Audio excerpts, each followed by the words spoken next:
The moment Daniel Turner pulled open the weather-worn front door of his small, quiet home, he expected an awkward smile, maybe a polite handshake or the usual forced small talk that came with blind dates. Instead, he was met with the trembling voice of a woman standing on his porch, her breath visible in the cold evening air as she whispered the words that tightened something deep inside his chest, "My kids are in the car." In that instant, Daniel felt the world tilt.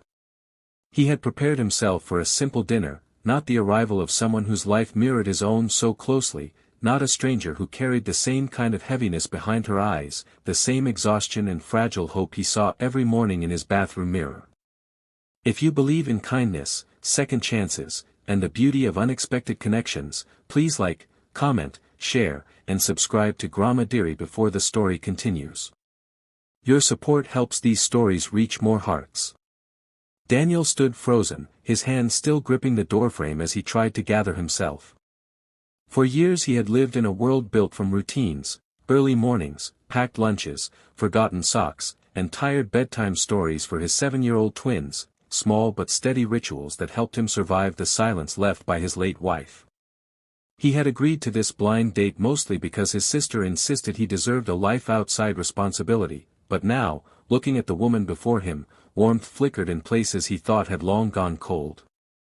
Her name was Clara, and though she hadn't yet smiled, he could tell she had once been someone who smiled easily. But tonight, sadness clung to her posture the way night clings to winter streets. She shifted nervously, brushing a strand of brown hair behind her ear, and Daniel sensed the hesitation of someone who had been disappointed too many times.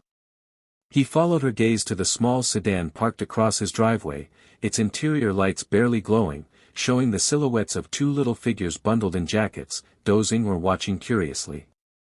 A memory flashed through Daniel, his sons falling asleep in the back seat on nights when work kept him late, the weight of knowing he was all they had left pressing against his ribs. Clara's hesitation suddenly made perfect sense. She wasn't here for a date. She was here because she didn't know how to separate her life from her children anymore, because single parents don't get the luxury of neat timing or perfect plans. They carried their worlds with them wherever they went. As Daniel invited her inside, he noticed her hands shaking slightly, as though just stepping onto someone else's porch was an act of courage. Clara explained in a single breath that her babysitter had backed out last minute, that she didn't want to cancel, that she felt foolish even coming. Daniel listened quietly, feeling something shift inside him, something patient and understanding. He told her he didn't mind at all, that she should bring them in, that kids weren't an interruption, they were life itself. When she looked up at him, startled by his gentleness, Daniel realized how rare such acceptance must have been for her. The children, two small siblings, a boy and a girl, entered the house cautiously, holding on to their mother's coat. Daniel's twins peeked from the living room, curious and excited by the sudden arrival of new faces. Before long, the house felt alive in a way it hadn't for years, the quiet replaced by the warmth of small laughter, hesitant smiles, and the rustling energy that only children bring. Clara watched the scene with a mixture of relief and disbelief, as if she had forgotten what it felt like to simply breathe without fear of judgment or inconvenience.